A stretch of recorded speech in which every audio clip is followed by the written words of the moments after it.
Okay, I think we're just about time to start. Welcome, everyone, to day 2 of our World Green Building Council Middle East and Africa Green Building Congress. I hope that many of you were able to join us yesterday for a day that was dedicated all to net zero and net positive building in the region. I think we saw some really great appetite from the audience to learn all about how we can collectively work towards achieving those targets, which is great to see. My name is Dominika Czerwinska. I'm the Director of Engagement and Networks at the World Green Building Council, and I'm going to be your host for today. In case you are joining us here for the first time today and you're not familiar with the virtual conference platform Hopin that we are using, this is just a reminder that each of the sessions, when they finish, you need to click on the sessions icon to the left of the screen and choose the next session that you want to attend. And each session appears one by one, 5 minutes before the start time. If you like what you hear in any of the sessions, please feel free to post on social media using hashtag MEA Green Buildings 2021. Today, we will be shifting focus slightly, looking at sustainable cities and health and well-being. And to kick us off for today's opening remarks, I would like to invite the chair of the World Green Building Council, Tanya Cox. Tanya is an experienced chair and director of both commercial and non-for-profit boards. She is a property expert with a passion for sustainability and is currently director of a number of ASX listed and unlisted companies, including Cromwell Property Group and the Green Building Council of Australia. Tanya is also a member of the New South Wales Climate Change Council. So for now, Tanya, the floor is all yours.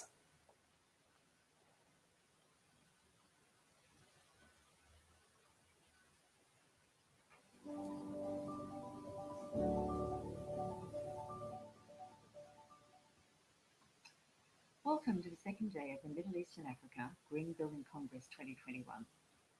And thank you to the Congress patron, the Right Honourable Engineer, Rela Amolo Odinga, and our sponsor, Najid Al Khatem Holdings, for making this event possible. I'm Tanya Cox, Chair of the Board of the World Green Building Council. Together with our network of around 70 green building councils and their 36,000 members, we're redefining sustainability in the built environment across 3 impact areas: climate action, health and well-being, and resources and circularity. 4 billion people are vulnerable to climate risks, and we have less than 30 years to decarbonise our way of life in order to limit global warming to less than a 1.5 degree rise. We know that the built environment sector, which accounts for almost 40% of all energy-related carbon emissions, has a key role to play. As we saw from day 1 of the Congress yesterday, the built environment in the Middle East and Africa can create solutions to address these climate challenges. We heard from industry leaders that tackling embodied carbon, retrofitting existing buildings, innovative design and technologies, and digitisation of emissions data are all invaluable actions in our aspiration to ignite a net positive emissions revolution. But the climate issue is also a social justice issue, and as climate change increases, so will widespread inequality. At the end of 2020, WorldGBC launched its Global Health and Wellbeing Framework, a collection of 6 principles that bring the link between the built environment and human health into focus. Today's session will look at whether it's possible to scale up and effectively integrate these principles at a community and city level. In today's agenda, we'll gain an understanding that to achieve a truly sustainable built environment, we must create buildings that have a positive impact on people's health and well-being. We'll learn what type of climate action can be pursued in the Middle East and Africa regions when we know that a sustainable building is a unique property in every country. We'll hear from industry experts how the cities of tomorrow can create safe and affordable housing, while simultaneously building resilient societies and advancing economic opportunities.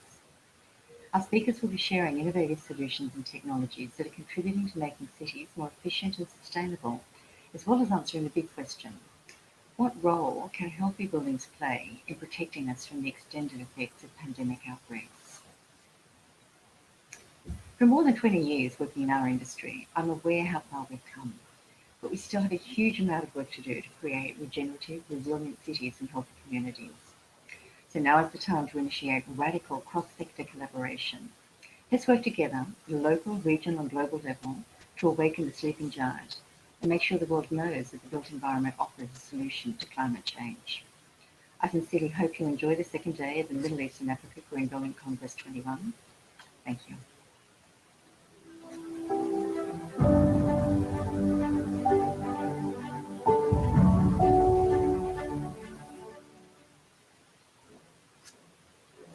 Okay, thank you for setting us up for the day, Tanya, and for your leadership and commitment at the helm of our Global Green Building Network. I would now like to move us on to the first panel discussion of the day, which is Envisioning the City of Tomorrow. This panel will be moderated by Mohammad Asfour, the regional head of our MENA and Africa regional networks. Mohammad has been with our network for many years, previously chairing the WorldGBC MENA network as a whole, the Jordan GBC, as well as holding a seat on the WorldGBC board.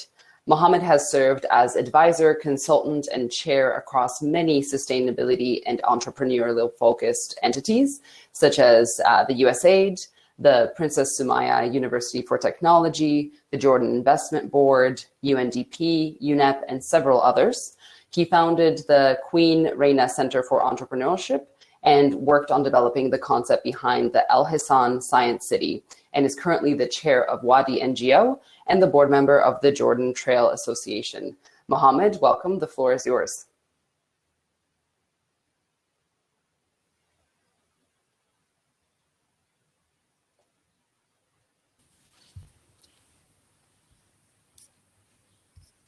So thank you, Dom, for the very kind introduction. And welcome everyone to this session in which we will take you on a visionary journey into the future. We will attempt to imagine how tomorrow's cities will become more impactful, more sustainable, and more human-centric. And by doing so, we will see how our cities can maximize opportunities for citizens, businesses, and the planet as a whole. But there's a catch. We will maintain a spirit of hope and positivity all along. We are privileged to have three distinguished speakers with us today. Dr. Loiuse Lambert, SRP, positive psychology researcher, program developer, editor of the Middle East Journal of Positive Psychology, and professor at the United Arab Emirates University. She's the one who looked into the positive psychology aspect of our sustainable reconstruction guidelines. Clay Nesler, interim president, Alliance to Save Energy. Karim Elgendy, founder of Carboun, whom I have known for nearly a decade. But before I start engaging in a dialogue, I would like to remind everyone to use the event hashtag on social media, hashtag MEA Green Buildings 2020. So let's start by envisioning the city of tomorrow. And I will start with you, Claire. Claire, give us your perspective, please. Thank you, Mohammad, and thanks to the MENA GBC and the World GBC for inviting me to participate in this great panel today. So let's work back from the outcome. The city of the future will be healthy, it will be safe, it will be sustainable, it will be vibrant, and it will be an inclusive city. But there's a challenge. The challenge is global climate change. And that will require us to achieve by 2050 net zero emissions across the economy, and as well as improve city resilience. So these are in fact grand challenges. The opportunities are enormous, as is the challenge. And energy is actually central to us being able to address this global climate challenge.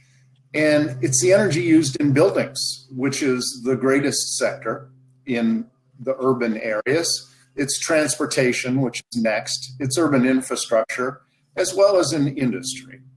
So the pathway towards net zero is what I call the 4 good deeds. DEEDS is an acronym. It stands for decarbonization of the power sector, as well as buildings. Electrification. In buildings, that means electrification of heating, which currently uses fossil fuels. In transportation, it's the electrification of vehicles. Electrification of industry is more challenging, but still something that needs to be addressed. In order to do that, we need to improve the efficiency of our buildings and of our infrastructure. If we're going to flip a switch and turn everything electric, that would require doubling or tripling the capacity, the generation, the transmission, the distribution of electricity. So we need to do it in the most efficient way possible through our buildings and the appliances and equipment. And finally, digitalization, I think, is a key enabler because we need to do this in a smart way. Buildings won't just consume energy. They will produce, they will store, and they will control energy, as well as using EV charging as a way of providing services to the grid. So energy transformation is just not greening the grid. It's something a lot more local from a city context. Here are 4 big trends that we need to follow. We need to go from outside in to inside out. Right now we have a centralized grid, big power plants. We need more generation. We create transmission. We add distribution. We then add capabilities within our built environment and infrastructure. We need to reverse that. We need to go from inside the city out towards the energy generating assets using a distributed grid. We need to think smaller and larger at the same time. Distributed energy resources like generation, storage, microgrids are a wonderful way to build up an energy system in a distributed, resilient, and reliable fashion, particularly in areas outside of major urban areas currently. We could retrofit existing cities and we can build out new areas.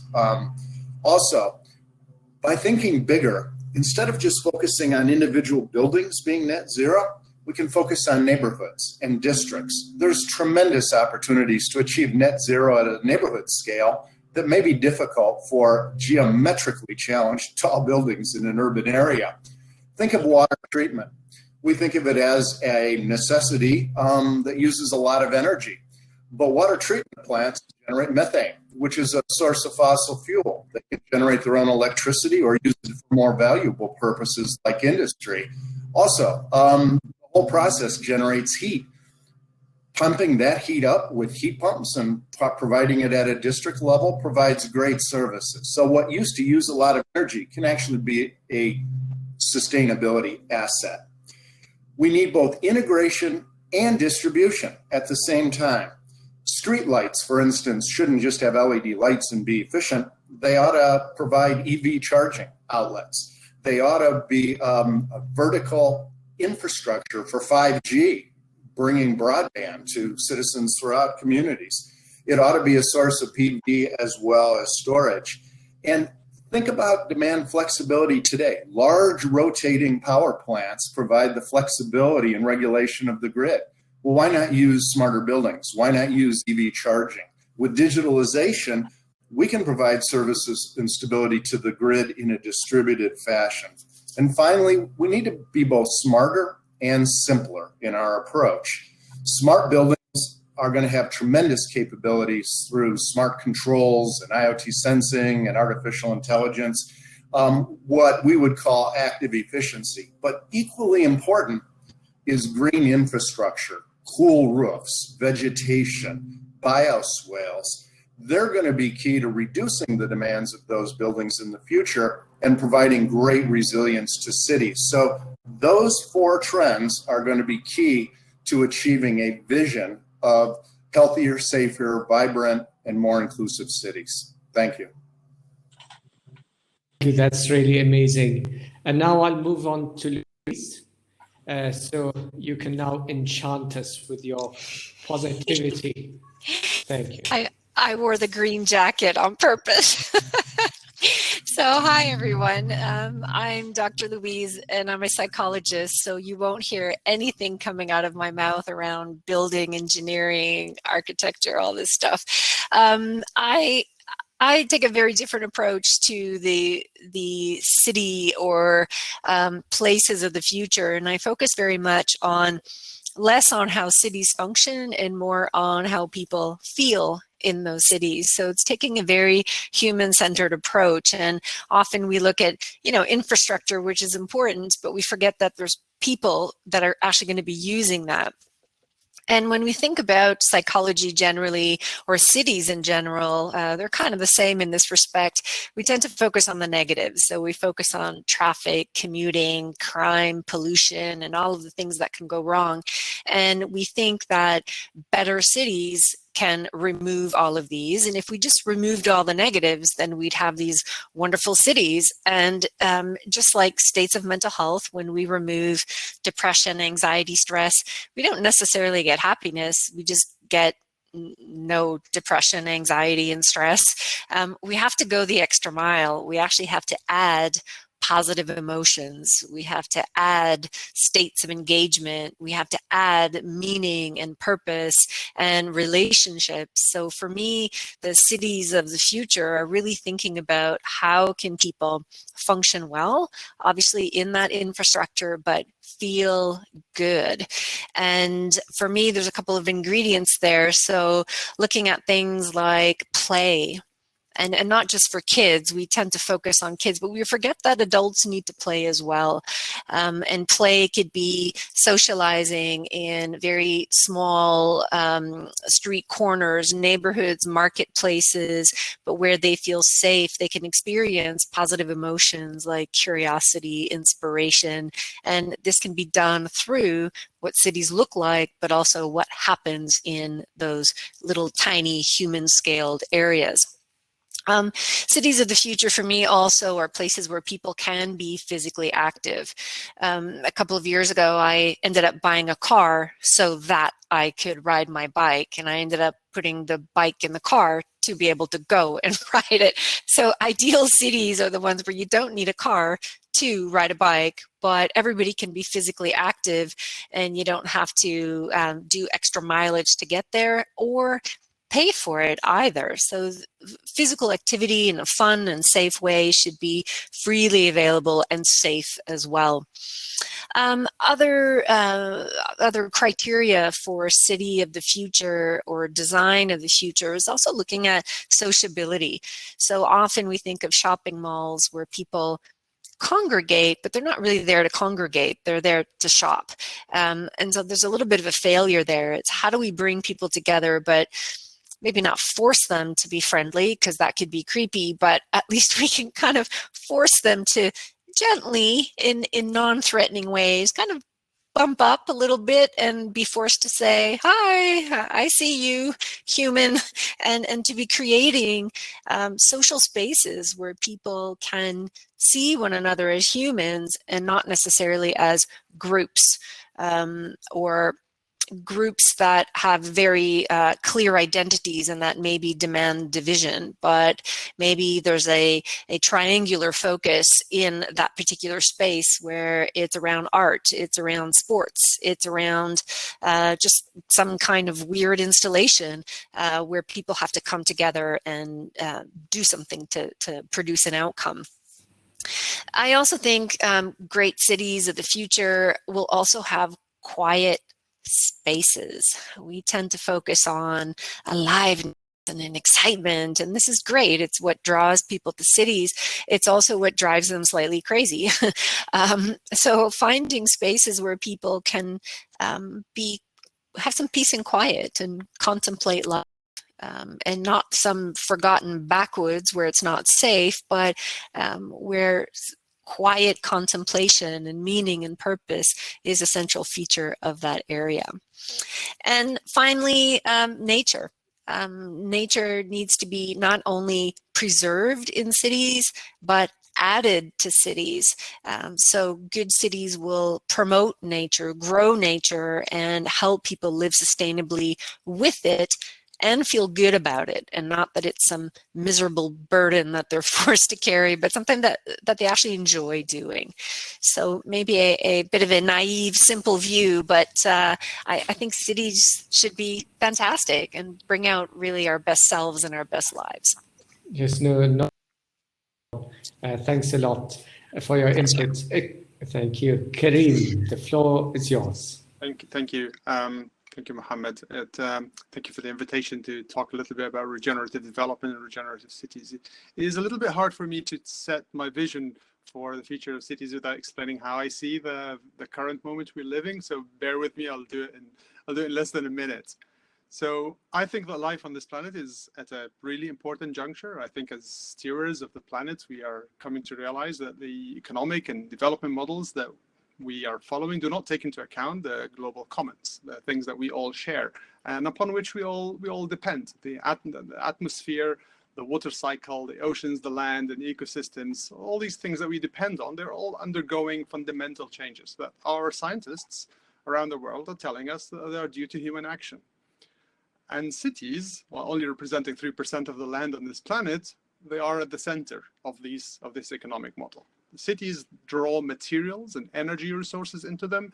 They consume these resources. They use some of them to build the city a little bit further, and then they release the waste and emissions back into the global commons that everyone is meant to share.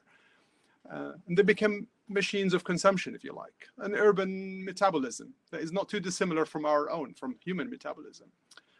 So despite being the most efficient form of human settlements, cities there is, and I'm a firm believer in cities, I think cities today consume 2/3 of the energy use and account for 70% of global carbon emissions. And that's despite being the most efficient form.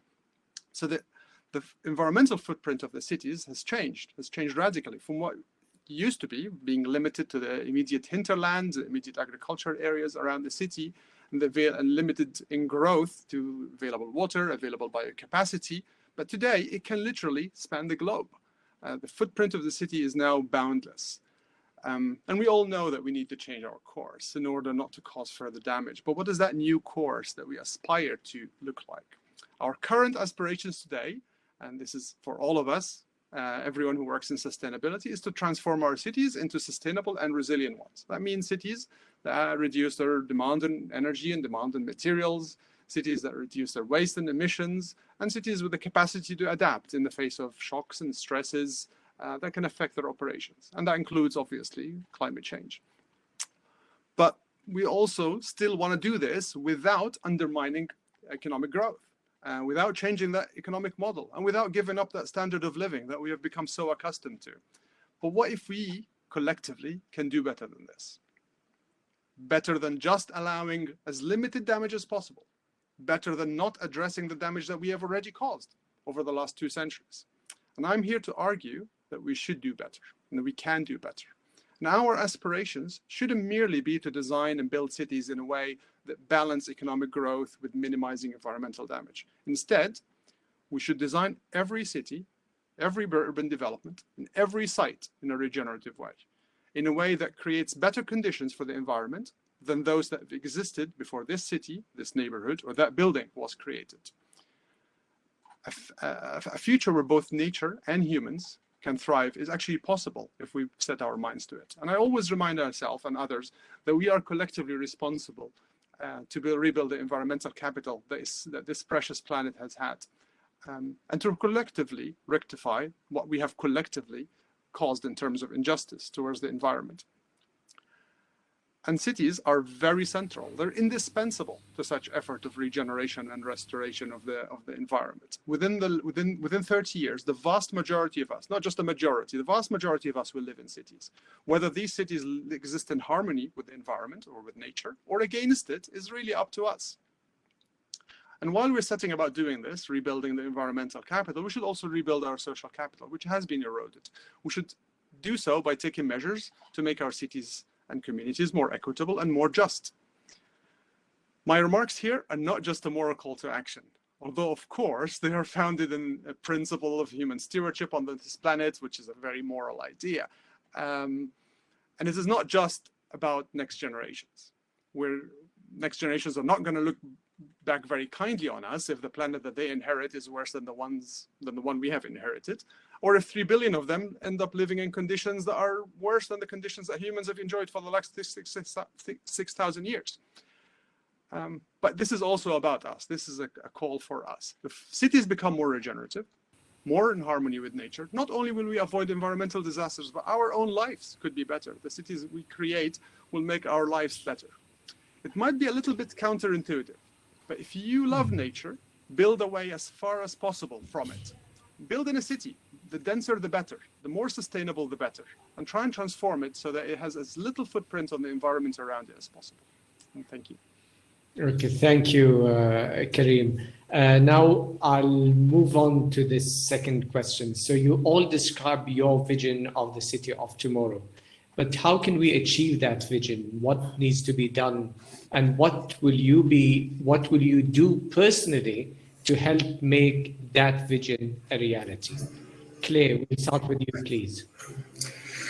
Great. After we paint our vision, now we have to make it happen. So, how would we drive the transition in urban energy? Well, it's going to require innovation, clearly.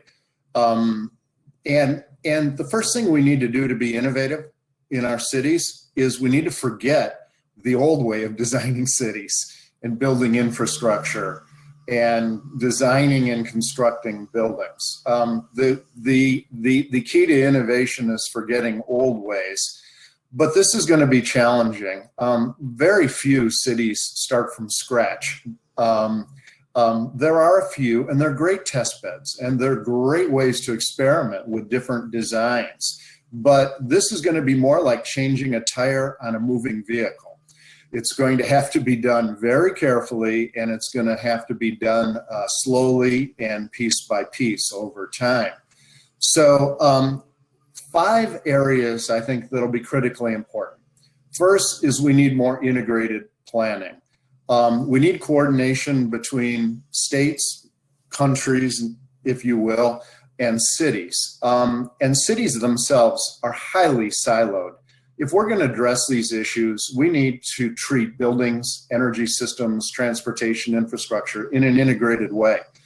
That's at least 6 different departments, 4 ministries, and lots of challenges in being able to plan that. Karim's nodding his head, being in the urban planning area. That is not an easy thing to overcome, but it will be critically important. 2 is collaboration. We need collaboration between the public sector, the private sector, and civil society like we've never had it. A term that Christina Gamboa uses frequently is radical collaboration. And I think we have to use these terms in the strongest possible way. We've seen great things in the clean energy transition when major companies in cities and states in the United States and elsewhere in the world say, you know, we are not going to build a data center here. We are not going to build a factory here unless we have access to economical green power. And they from the center out put influence on utilities, driving both policy and programs.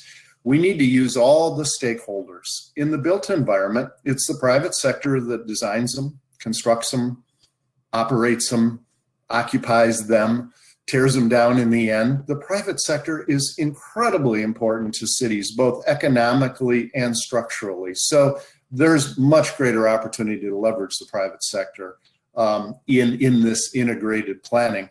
But you know, planning is great, doing's better, and we need to quickly get to the doing part of this.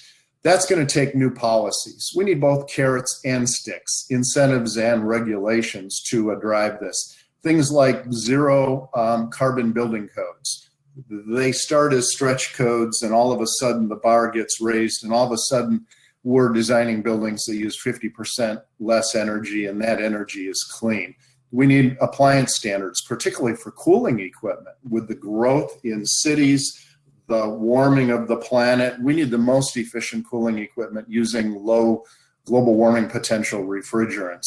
We need building performance standards. The most important trend we see from a policy standpoint is is benchmarking buildings, certifying buildings, disclosing their performance, and then driving requirements for that. New York City is implementing a program, Local Law 97, that'll put a $268 per ton carbon compliance fee on buildings that do not meet the minimum standards, which change every 4 years. That's a pretty big stick. That is going to drive a lot of improvement there. So the fourth area is finance, all right? No money, no mission, but it can't be all public money. There's not enough public money in the world to be able to make the changes we need to, just even within cities. We need to use public money strategically. We need to focus on the green premium, the small incremental investment to take a building from being a normal building to being a high performance green building, to instead of buying a regular city bus, buy an e-bus, okay?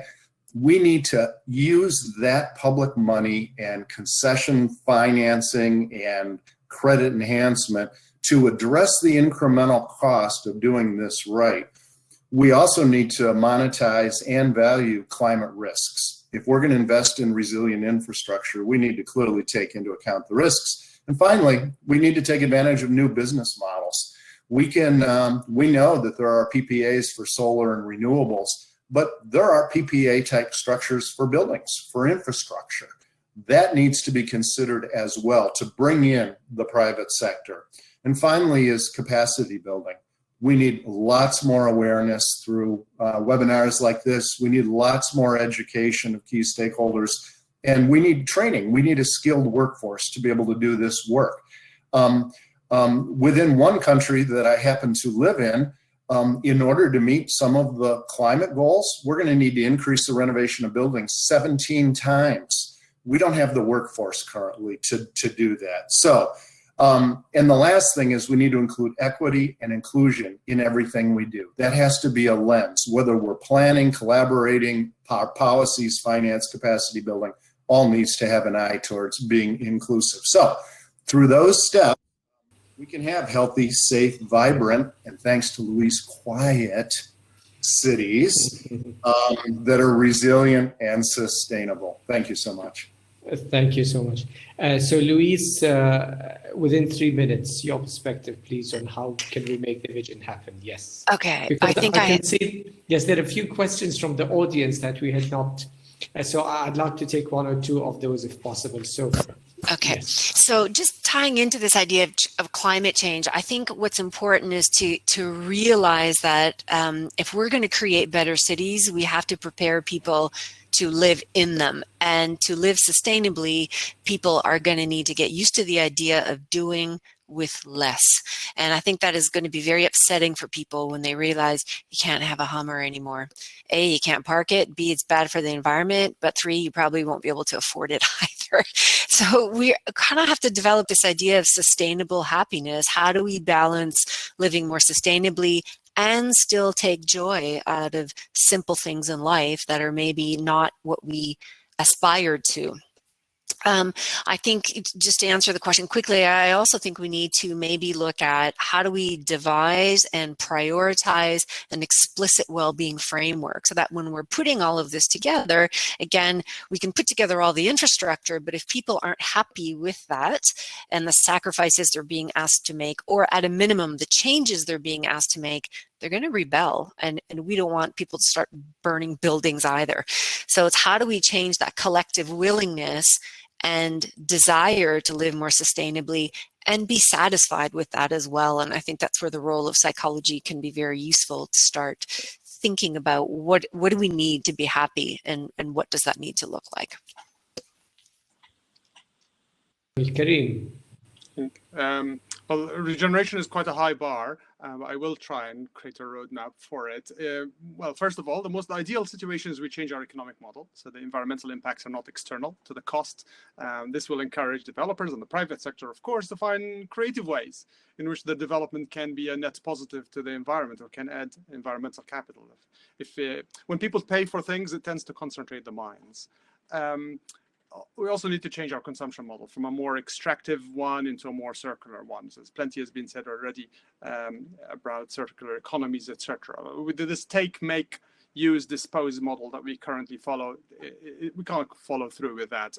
We have to change the way in which buildings and products are designed and disassembled and reused. Carbon neutrality, I don't think, is enough. We need to absorb carbon from the atmosphere back, all the carbon that we've already emitted. And at city scale, the first thing to do about regeneration is to design the city or at least modify the city so its footprint is as limited as possible beyond its own limits. That allows the biosphere, the areas beyond the city, to heal and also to rewild, to go back to nature if possible. And the only way to do this is by creating closed loop systems within the city itself. And of course, making the city as small as possible, as compact as possible, and as dense as possible. So instead of this idea of urban metabolism where the city takes and emits, then the city can have its own urban ecology within the city itself in more closed loop systems. So for example, urban energy regeneration, city generates its own energy as much as possible, urban and peri-urban agriculture as much as possible. We treat and use rainwater, wastewater, and have an urban water cycle. Again, that's more closed loop system thinking. Of course, electrification and mobility and buildings goes without saying. Electrify and decarbonize all electricity use. And we also have to learn to live with less, which Loiuse has alluded to. We not just by consuming less material, less products, but also using those empty buildings that we have, and instead of building new ones, retrofitting the buildings that we have instead of making new ones. Building as little as possible and as flexible as possible. And finally, we also want to encourage us to test urban solutions that explore synergies with nature, the ways in which we can have that harmony with nature. There are some ideas like green infrastructure. I think Clay has already alluded to that, where you can balance ecology, resilience, human comfort, and resource consumption at the same time in one solution. So it's a win-win situation between the environment, nature on one hand, and human development at the same time. And I'll stop here. Great. So you partially answered the question of Ferry about how can we continue to apply biophilic design, I believe. But I'll go to Clay with a question from Liko from Ethiopia, where he's asking, how feasible do you think is it for us to apply the 4 good deeds to our current cities with all the change-resistant infrastructures and systems? Is it even feasible, or do we need to consider developing new, intelligent, and sustainable cities?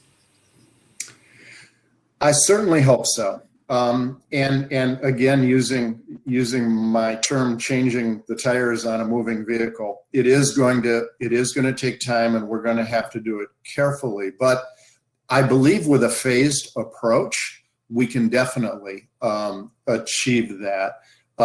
We can see transitions in our transportation already, the move towards electrification of public transit, the use of e-buses, the use of EV cars through incentives, and in some cases outright regulation against fossil fuel cars. Buildings can be renovated if driven by carbon. They will, over time, as fossil fuel equipment becomes outdated, those will be replaced with electric heat pumps that are much more efficient, providing 3+ kilowatts of heating for every kilowatt of input. So I do believe that we can't flip a switch, but I believe tearing down buildings or tearing down cities and building all new cities is probably not very circular. And we need to be in the spirit of regenerative design. We need to reinvent cities, not invent new cities. Thank you for that, Clay. I will Dr. Loiuse with a question from Ala from Jordan, who's asking, what I take away from your vision for a smart city is the importance of forging connections between people and the places where they live. However, how can we forge these types of connections between engineers, designers, planners, and their projects? And that's the multi-million-dollar question. I think part of it is educating all of these groups that you talked about, because I agree. I think some engineers just kind of sit with their plans and and that's it. They don't realize somebody's going to live in that. There's going to be a lived experience somewhere. So part of it is bearing on educational institutions to be training professionals differently, to be adding that human-centered approach, that human touch. I also think part of it is educating citizens on what's good design, what makes us feel good, how do we identify when we're happy, and do those buildings match that? So I think consumer demand is also going to drive some of this as well. So when people say, I don't want to live in this building, it makes me feel claustrophobic, it's too energy intensive, and it's looking out on a parking lot, you know, that's voting with your feet, that's voting with your money. So I think being, you know, assuming we have those options is starting to be a little bit more selective, but that's going to take education around people understanding what does make you happy. And often we focus on the Hummer and the big house, but that doesn't drive satisfaction with life necessarily. And in some cases, it actually makes people more unhappy. The more stuff they have, the less joyful and, you know, the less great and meaningful their lives can be. So for me, that's part of it, is educating people. Thank you. There's happy to see Dr. Sadiq Wainati here, and he has a question for Claire before I move to Karim with the closing remarks. And he's asking you, Claire, how do you see the role of governments versus businesses to achieve future cities? Secondly, with the expected enhanced digitalization, can the panel discuss the subject of personal privacy? Maybe Karim, you could cover the privacy part, if you don't mind. And maybe Claire, if you could answer the first part of the question quickly. I think the private sector has a critical role in this transformation. And I kind of like alliteration and acronyms. So I often talk about the 4 Ps. And what the private sector needs to do is one, be practical. They need to bring their experience and insight, their knowledge of technology and solutions, and help make policy leaders and governments, you know, aware and educated on the capabilities.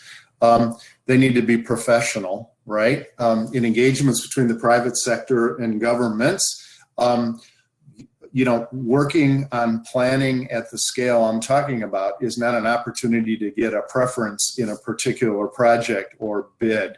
So the idea is that a rising tide rises all ships. They need to be patient. These things take time, and the private sector, you know, has quarterly reporting and annual goals, and this is essentially making commitments of time and resources for the greater good. And I think I will leave it at that. I think it's absolutely critical, and I know in my work at the World Resources Institute, what am I doing personally? We are launching a program on zero carbon buildings, the Zero Carbon Building Accelerator, funded by the Global Environment Facility. We'll be launching that shortly. And one of the countries we're focusing on is Turkey. The other is Colombia. And one of our priorities is to maximize the collaboration and engagement between the private sector, national governments, and city governments, right? So a roadmap that leverages the strengths and policies and priorities of national governments to bring it to work and action on the ground in cities. Thanks a lot for that. We only have 2 minutes left, and Karim, if you could either answer the question or give us your concluding remarks. I could. The question is really hard. I think it's a question that is on the mind of billions of people, and smart city technologies have a tendency to create situations where privacy is a cause for concern. The hovering of personal data, processing, and possibly sharing it with users or not, I think just needs safeguards, and these have to be legally binding. If the private sector or the governments are to not being able to infringe on people's privacy, it is a really tricky question. I wish I knew the answer for it. Unfortunately, I think many of us are grappling with it. In terms of what I would, my final remarks, I think I'm allowed to leave the audience with one parting thought. So if I'm to do this, I would leave them with a reminder that they are personally, because I know many of them are built environment practitioners, they're personally responsible for the cities that they create. And then I remind them that the smallest decision they make, they can either lock in environmental damage, lock in carbon emissions for decades, for the lifetime of a building or a neighborhood, or they can create a small piece, a small part of the solution for a roadmap for new regenerative cities. The creative disciplines specifically amongst them, so I mean the urban designers, the architects, the landscape designers, they all bear a greater responsibility. And that's not just because they are very central to the design process, but also because they have a unique ability to synthesize and turn problems into solutions. So we turn to them for solutions, creative solutions that would help us achieve that regenerative design goal that we are all hoping to get to. And thanks a lot, Karim. I can see that Dom is here, which means that our time is over. Thanks a lot, everyone. And Dom, the floor is yours. Thank you, Mohammad. I like this idea to jump in on people's panels. Thank you very much. I think you've all painted a really wonderful vision for what future cities could look like. And Loiuse, I think your message about having cities that we can love our lives in really resonated with me. I think it's an outlook that we're really gonna need for recovering from the pandemic. So thank you again. I would now like to invite you all to join us for our next session, which is Fostering Collective Climate Action and City Resilience. So again, to access this session, click on the session icon to the left of the screen and select that session, and I will see you all there. Thanks a lot. Thank you. Bye for now.